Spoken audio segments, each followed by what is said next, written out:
Assalamualaikum warahmatullahi wabarakatuh. Saya di sini dengan kelompok saya akan mempresentasikan proyek imajiner lampu pintar yang beranggotakan Bayu Caksono NIM 1, Putri Damayanti NIM 14, Rahmat Isnandar NIM 15. Puji syukur kehadiran Allah Subhanahu wa Ta'ala atas segala nikmat dan karunia-Nya sehingga kami dapat menyelesaikan tugas pembuatan proyek imajiner ini. Latar belakang proyek ini, di era yang serba digital ini, kebutuhan manusia akan barang elektronik semakin berkembang. Pengendalian lampu pada penerangan jalan atau rumah pada saat ini kurang efektif. Cara ini dinilai tidak sesuai lagi dengan zaman yang sudah menggunakan perangkat elektronika dan memiliki beberapa kelemahan, antara lain pengendalian lampu masih menggunakan sistem manual.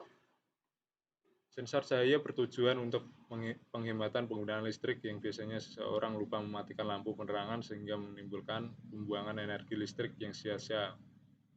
Pada lampu jalan masih banyak yang dikendalikan secara manual atau dengan kata lain masih perlu tangan manusia untuk menghidupkan dan mematikan lampu.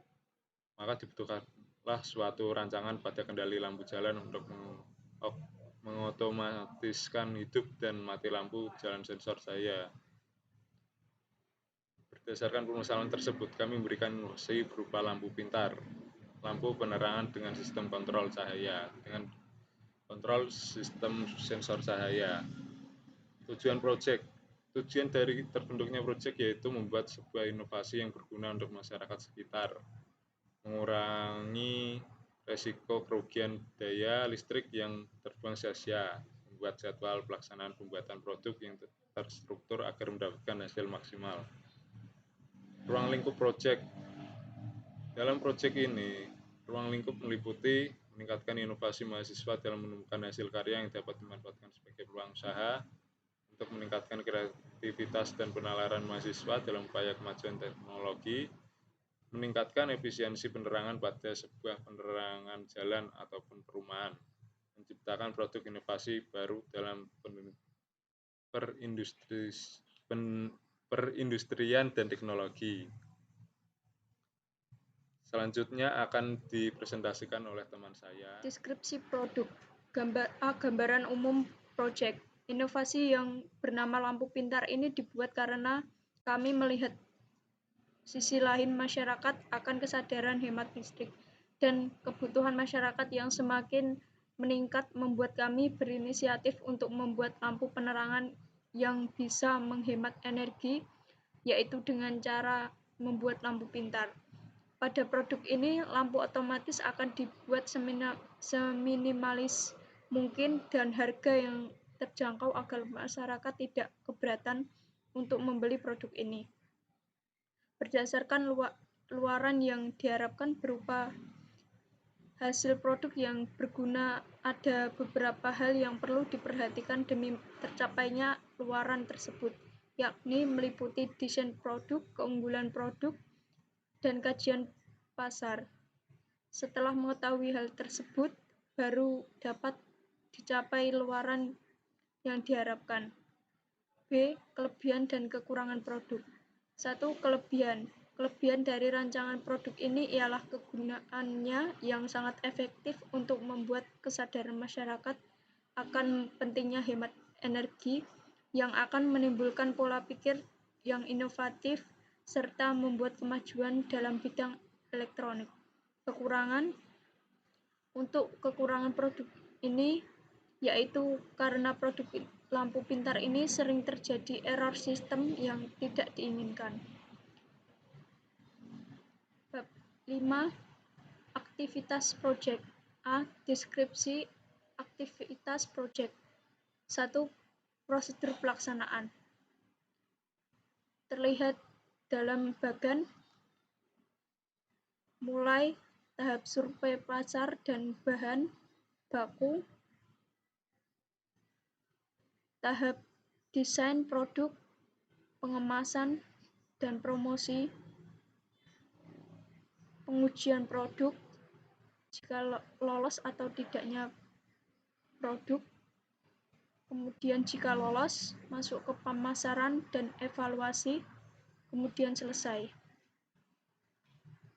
2. Tahap perencanaan. Tahap perencanaan ini mengenai bahan-bahan yang akan digunakan untuk membuat produk yang akan dibuat dan rancangan bangun alat yang akan dibuat. Tahap persiapan. Tahap persiapan ini mengenai waktu dan tempat, serta akan dilakukan sesuai jadwal yang ada dan produksi akan dilaksanakan di kontrakan Saudara Bayu. Untuk pemasaran dilakukan secara online menggunakan media online. 4. Tahap produksi. Pada tahap produksi ini kami melakukan 4 tahap produksi meliputi A. Pembahanan dan alat. Mempersiapkan dan membeli alat-alat yang diperlukan baik bahan utama maupun bahan pendukung, serta alat-alat yang digunakan untuk memproduksi lampu otomatis. B. Pembentukan produk. Melakukan pembentukan desain produk dan penyusun bahan-bahan yang telah disiapkan sesuai dengan desain produk wadah lampu, yaitu dengan cara membuat desain dan yang seminimalistis mungkin. Perakitan produk. Untuk perakitan produk kami menggabungkan lampu dan dengan badan produk yang telah kami buat dalam proses pembentukan produk. 4. Finishing. Pada tahap ini yaitu merapikan produk dan mempercantik produk yang telah melewati tahap pembentukan dan perakitan produk ke dalam wadah yang telah dibuat. 5. Tahap promosi. Tahap promosi merupakan tahap yang paling penting dalam melakukan suatu bisnis.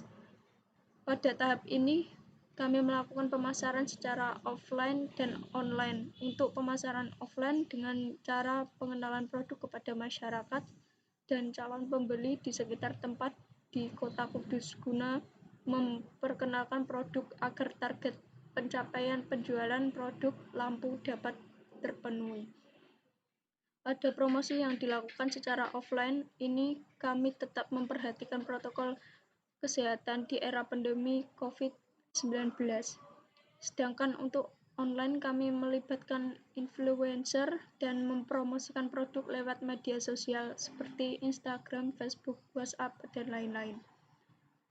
6. Tahap pengujian. Tahap pengujian merupakan tahap yang dilakukan untuk menentukan layak tidaknya produk untuk dipasarkan, yaitu dengan memilih kualitas produk beserta mengecek fungsinya telah sesuai atau tidak. Pada tahap ini terjadi pemilihan. Untuk yang sudah layak akan langsung dipasarkan, untuk yang belum layak akan kembali ke tahap produksi. Tahap pemasaran. Pada tahap ini kami melakukan pemasaran secara online dan offline. Pada pemasaran online kami memanfaatkan e-commerce populer melalui kegiatan jual beli dengan menggunakan jaringan internet.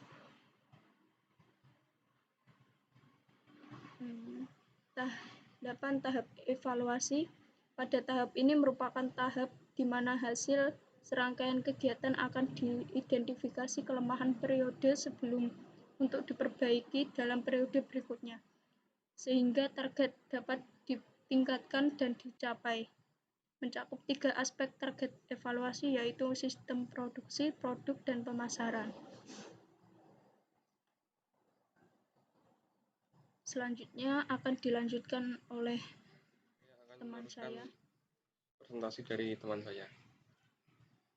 Kemudian B. Tabel aktivitas proyek. 1. Penentuan aktivitas. Pertama, nama dari kelompok. Pertama, saya sendiri rawat standar. Alokasi waktu jam atau minggu 12. Uraian tugas. 1. Bertanggung jawab dan mengkoordinasi atau tim dalam pelaksanaan kegiatan. 2. Pembelian alat dan bahan. 3. Produksi produk. 2. Bayu Cahyono. Alokasi waktu 12 jam. Uraian tugas, desain produk, desain logo, dan promosi. 3. Putri Dawayanti. Alokasi waktu 12 hari. Uraian tugas, 1 evaluasi, 2 pemasaran. Kemudian biaya. Jenis pengeluaran yang akan diperlukan. Antara lain 1. Peralatan pendukung dengan biaya 425. 2. Bahan habis pakai dengan biaya 670. 3. Perjalanan dengan biaya 400 dan biaya lain-lain dengan total 450, dan jumlah total pengeluaran adalah 1.945. 3. Jadwal pelaksanaan. Jenis kegiatan yang akan dilakukan. 1. Tahap survei pasar. Itu dilakukan dalam bulan 1 dan akan dilaksanakan selama 2 minggu. Tahap diskusi tim tentang produk dilaksanakan pada bulan 1 dan bertepatan di minggu ketiga. 3. Tahap pembukaan desain produk. Tahap ini memakan waktu di bulan ke-1 dan bulan kedua, di mana minggu yang dipakai adalah minggu yang terakhir di bulan 1 dan minggu pertama di bulan 2. 4. Tahap penentuan material terdapat di bulan 1 dan minggu terakhir. Tahap 5. Tahap pemilihan supplier terbaik dilaksanakan di bulan 2 minggu kedua. Dan 6. Tahap penentuan produk jual dilaksanakan ke bulan kedua dan minggu ke-3 dan 4. 7. Tahap produksi produk pertama kali dilaksanakan pada bulan kedua dan 3 minggu pada bulan pertama. Dan 8. Tahap pemasaran produk dilaksanakan pada bulan ke-3 dan dilaksanakan pada minggu pertama dan minggu kedua. Tahap 9. Tahap pembuatan laporan dilaksanakan pada bulan ketiga dan minggu ketiga. Tahap evaluasi dilaksanakan pada akhir minggu di bulan ketiga. Alur aktivitas. 1. Presiden diagram. Ini adalah kode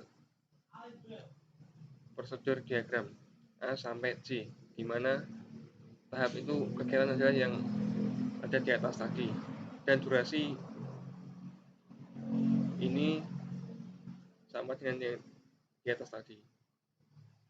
Kegiatan pendahuluan yang A pertama kali dan tidak mengandung amalan produk dan seterusnya sampai I. Dan ini adalah hasil diagram AON dan akan dijabarkan ke diagram AOA dan hasilnya seperti ini, dan menghasilkan critical path A, B, D, E, F, H, I, dan J. Slack time kami lewati karena kami belum paham dengan materinya, dan Gantt chartnya menghasilkan waktu pelaksanaan yang seperti tabel di layar. Pada bab 2, kebutuhan daya yang berlingkup material atau estimasi dana.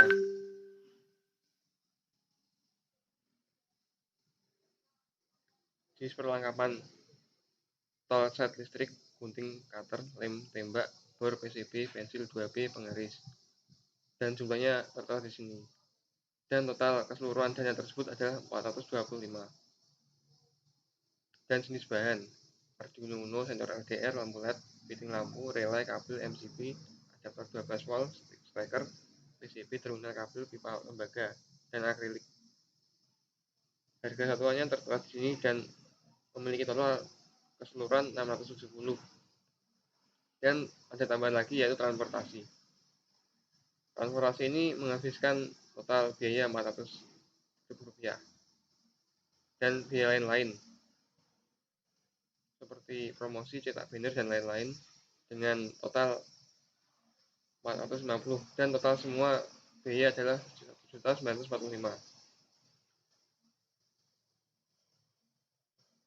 Material tol estimasi dana. Jumlah orang 1 orang, alokasi waktu 8 jam, orang tugas bertanggung jawab dan mengordinator dalam pelaksanaan kegiatan. 2. 5 orang dan alokasi waktu 8 jam, uraian tugas, pembelian alat dan bahan, dan produksi produk. Dan ketiga, berjumlah 2 orang, alokasi waktu 8 jam dengan uraian tugas desain produk dan desain logo.